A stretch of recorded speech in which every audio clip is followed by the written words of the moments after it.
Hey Libras, how y'all doing? Welcome. We're going to be taking a look at your first half of December general reading here. So in your meditation, I'm still kind of processing it.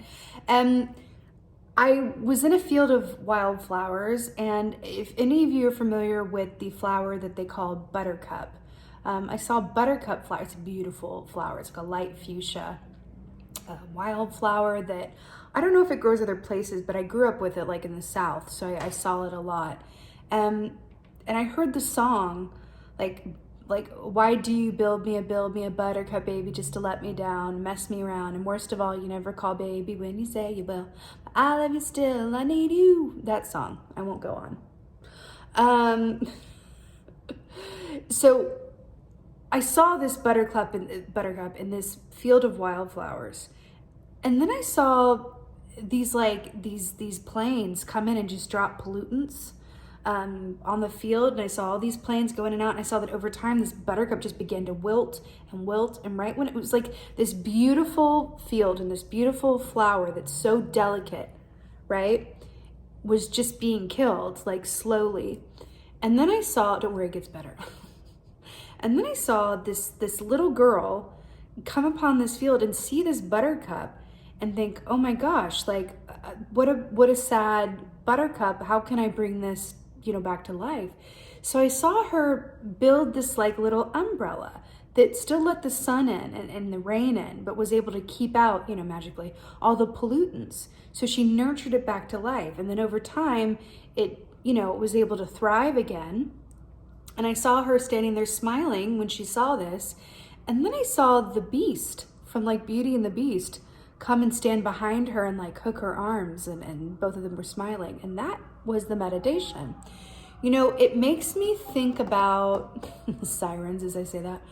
It makes me think about like the Beauty and the Beast, the rose that was like wilting and it got down to its last petal, and it was love that was, going to, shift it and keep it from, like everybody else being stuck within that curse and that fate, right?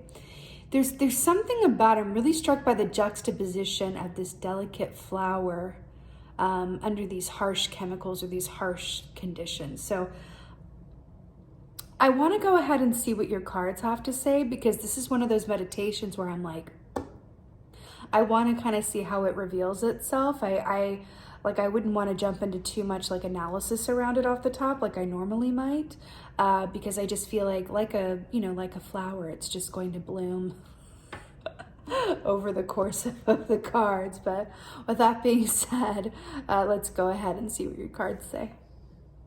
Hey Libras, let's go ahead and see what your animal energy is for the first half of December. Oh, no one else has got the tiger this round. I love it. So beautiful. So you have tiger energy here, fire energy representing transformation and change. The tiger equates to that of the moon key in the tarot, which is about the unknown. It's about psychic ability. There could be some anxiety or mania. If we think about, the moon, all of the different phases that she moves through, she's feminine, La Luna. There's this aspect of like what is seen, what is unseen, hidden wisdom, hidden information. How things look in the moonlight is very, very different than how they look in the, bright light of day. Fascinating that in your meditation, it was definitely, in the bright light of day with that, flower, with that buttercup. So it's interesting that you have its counterpoint here with the moon. Tiger energy is very much about, which is perfect that the moon is right there, about clairvoyance, about being able to see things very clearly and being connected to that innate wisdom. When people have tiger energy, whether they're working with it or they're born with it or it's a guide of theirs or whatever it is, they're very, very keyed in to the subtleties of, truth. You cannot pull one over on them. They just know what they know and they see beyond the facade. So it's fascinating that this is coming up for you. It's such a psychic energy coming through. I really quite like it. Tiger is also a symbol of the divine feminine as well, which is about, an aspect of the divine feminine energy is about receiving and nurture. So it's interesting that we saw that little girl nurturing this buttercup, which is a very feminine looking flower if you want to look it up if you're curious. And then that symbol of the beast coming through. That beast was sort of brought to life through the nurturing of, not that little girl specifically, but in the story of Belle and nurturing him, and through love and patience and kindness and all compassion and all of that, right? So it's interesting. It's very interesting. Okay. Let's see what's going on here. What's going on here, Libras? Ooh, okay. Got 2 for 1. Whoa. This is the Edgar Allan Poe tarot deck I'm using this time. Isn't it intense? So we have the 9 of Wands here. Do you notice these flowers like right in the foreground under really dark and stormy skies? I feel like this like devil person up here is like that pollution I was seeing getting on all of these flowers. So 9 of Wands, traditionally speaking, it's more fire energy, must be said. You know, it's very much that energy of having the strength and endurance and persistence that you need in order to finish out a given cycle and to really take all of the challenges that life presents and really employ them and work with them and adapt to them in a way where you're able to stay standing, right? So it's fascinating here with the 9 of Wands, and we're looking at a, completion point. And then in this context, it's, all of these candles on a boulder around these lily pads and right? It really feels like there's something really connected to the stormy skies. It feels like there's something about your environment, or an aspect, maybe it's a relationship in your environment, but there's something about your environment that feels like it's either no longer conducive or it hasn't been conducive to something that, you thriving in a way that you really could if you were in a different environment or if the circumstances were to be altered in some way, right? It's kind of like, what is this beautiful buttercup doing in this swamp? What is this beautiful buttercup doing doing in the middle of a chemical plant? Like, it feels like 2 juxtaposing things, and it's something you wouldn't normally find it. I wonder if for some of you, you've either outgrown where you are, or you're kind of feeling the tension between, what you desire and need emotionally or in a caretaking sense or a self-care sense that is just not necessarily happening where you are or with who you are, whatever that is. But there's a disconnect there. Because when you're coming through as the 9 of Wands, things have been, maybe not always easy going. Then you have Judgment here, which is fascinating, and their major arcana coming through for you. Traditionally speaking, Judgment is about the past, and this is about when we enact judgment with and for ourselves, right? The Justice key in the tarot, which is you guys' energy, Libra energy, is about judgment that is enacted upon us from an external source. So meaning the court of law makes a decision about your case, right? That's an external judgment that affects you. But this is an internal judgment that only you can make with and for yourself. So the fact that that is coming up for you, and we were looking at the end of the year here before we go into 2023, this just feels like it's right on time, right? The tagline for the Judgment key is look back with pleasure. It's very much about the past. It's about referring to the past for information, not living there, not putting up a tent there, right? You are referring to it from a safe distance from the present for information, for insight, so that you can really allow yourself to be a scientist of your own experience and go, okay, how have these decisions that I made in the past led me to where I am? What would I do differently? What would I not do differently? How did this affect my level of thinking or my choice making there? Let me make a column of the most major significant decisions that I have made in the last 7 years or so, because it's a 7-year cycle I'm feeling. I also did that with the Virgo as well. There's something about a 7-year cycle before we go into this new year for the collective. And go, okay, let me make a list of the fear-based choices that I made and where they got me. And let me make a list of the love-based choices that I made that came from my own intuition and knowing, and see where they got me, right? You are really being encouraged and called in a really big way to enter into this new year and to think about these resolutions from a place of, I choose to listen to my own knowing and to see everything else as pollution. what else is going on. Come out. Sometimes they be trying to come out, then they're like, no, I don't want to come out. Ooh, Page of Swords. Perfect, brilliant, excellent. So I'm going to make a very niche reference, but if anyone gets this reference, let me know in the comments below. Is anyone familiar with Doctor Who and the Crying Angels? I think they're called the Crying Angels. Is anyone familiar with those episodes of Doctor Who? Just let me know in the comments if you are. Okay, Page of Swords. You know I like my pop culture. Page of Swords is brilliant. I love that you're coming through in this way because this is Libra energy, right? So it's fascinating here with the Page of Swords that it represents, you know, thoughts, ideas, observation, messages, and communication, right? And we were just talking about, you know, looking at your past, looking at your choices, and then doing a bit of a review from a scientific, non-judgmental standpoint so that you can glean that information and take it as data and then allow it to inform you moving forward, right? Because information is what? Power. Knowledge is power. Information is power. It's so true. And who knows that better than an air sign, right? You know, what's interesting here as well, traditionally in the Rider-Waite Coleman Tarot, the Judgment Key has an angel above, you know, people below. And then so it's not depicted here. You can kind of see it with the light streaming down here. But it's funny that you have these angels that are reminiscent of the Judgment Key coming up in this Page of Swords as well, which is just further affirming that energy for you, right? And then that book, right? Getting the facts and figures, learning, right? Learning from the past so that you're not doomed to repeat it. Sounds good to me. Let's get some advice.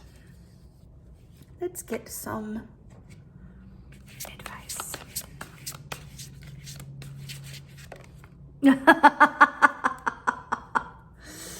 Wow. 9 of Wands twice, Libras. Well, hello, overachievers. You know, when this comes up as advice, this is saying that you have all the capacity, energy, time, and resources that you need to move through this time period in a way where you are left standing stronger and more, feeling, you know, the full extent of your own capabilities more than before. Whenever this comes up, it's especially when it's advice, it's like, I get this a lot in readings for people's advice when it's like, I don't know if I can handle, you know, everything that's coming out. I don't know if I can handle really looking at things from this lens and really connecting into my knowing because I'm either afraid of what I might see or I just come up with, I know that there are changes that need to be made. I know this isn't working. I know that I can improve this, but I don't know the path to get there. So there's a sort of weariness around this when it comes up as advice. And it's just saying like, you are stronger and more capable and utterly more fabulous than you truly know. And we don't really know our limitations until we test them. And then we often find that we're able to go further and expand ourselves even more than we ever thought we would be able to. So it's in that way, this is saying to truly give yourself credit that you are capable of so much more than you are currently aware of or that the past would suggest, right? This is another way of saying, you got this, Libra. It's like, will you just pare it down, please? It's like, okay, you got this, Libra. You got this. Let's go ahead and get to an oracle. Let's get an oracle. Oracle, you know, by the way, you guys know, you've heard me say it before if you've been here for a minute. I have animals that, you know, represent different zodiac energy for me. And you guys are my butterflies. You guys are butterflies. So if you think about a butterfly, they're very fragile, right? You can't have pollution on a butterfly. You can't, they can only flourish in very specific conditions. Consider their life cycle from the egg to the caterpillar to the chrysalis to turning to goo and then flying free and looking absolutely stunning and beautiful, but they can't carry any weight on them, right? They're very different to this ram who, you know, a little bit of workhorse energy here, right? So it's interesting with that butterfly and that imagery of like the buttercup and the pollution and the nurturing and then really coming into that sense of, you know, How am I being nurtured? How am I thriving in my current environment? Whether that's my internal landscape, my thoughts, my feelings, my plans, whatever that is, or my external environment, right? Am I thriving where I am? You know, there's that saying of like, thrive wherever you're planted. I feel like you've been doing that in a way. And I feel like you're being asked to really take another look at that. And the reason for it is I feel like there's going to be opportunities coming up in the next year that offer you different options. So it's good to glean that information, right? Oh, beautiful. So your oracle is, I appreciate the beauty around me, grace and gratitude, swan and the throat chakra. You know, this is really beautiful. You know, swan medicine is very much about, you know, surrendering and going with the flow of spirit, right? It's a really lovely energy, but you know, there's a transformation around the swan energy as well. When you think about like the ugly duckling, how it became a swan one day, it's interesting how this is coming forward in terms of, you know, beauty, both aesthetic beauty and like feeling beauty with the gratitude and the grace. But there's something about this that just says like, when we look at that concept or that idea of a beautiful flower in a meadow, and then we did see beauty and the beast at the end of the meditation, I feel like there's something in that where your perspective is very, very powerful, Libra, and you're able to look at, you know, whatever the beast is in your life, whether it's your inner beast or someone around you is a bit beastly. And by that, I mean, what I mean by beastly is something that needs, you know, TLC, nurturing, patience, understanding, in order to transform through the power of love, honey, because that was what Beauty and the Beast was about, right? I feel like there's something coming, you know, around in this that just says like, you've done incredibly well around this wherever you are. I feel like it's a way of saying you've really made the best of where you are, your situation, in a really beautiful way. And you're being, you know, commended for that. Grace, gratitude, and I feel like that is why these new opportunities are also coming forward for you, because you have shown gratitude in some way, shape, or form for where you are. And you know that when we have gratitude for what we already have, that is how we manifest more to be grateful for, right? The lack of gratitude is a blockage, and you don't have that. So do you see, that's really brilliant, Libra. It's like you're tapped into something that you've really, it's beautiful. If you think about Belle within Beauty and the Beast, I mean, at every turn, like of course it was rough going, and I had personal issues with that story, but that's another tale for another time, and a tale as old as time, hello. But she really did make the best of the situation, right? She found the library, she focused on the books that she loved, she focused on the fact that her dad was safe, she focused on, right, things to be grateful for in that situation. So I feel like that's coming back around for you as well, which is really, really beautiful. So with that being said, my beautiful butterfly Libras, thank you so much for being here. I so hope that this helped and resonated. If so, please let me know in the comments below. I love, love, love reading your comments. Please like, share, and subscribe. I would so appreciate that. Also, last announcement, I have just a few slots left for my 2023 year ahead overview readings. So the link to sign up for those is in the description box below. I offered them last year as well, and I just have a few left now, and when they sell out, they sell out. So to sign up, link in the description box, and just thank you. Thank you so much for being here, and most of all, and as always, thank you for being you, and be well. Until next time.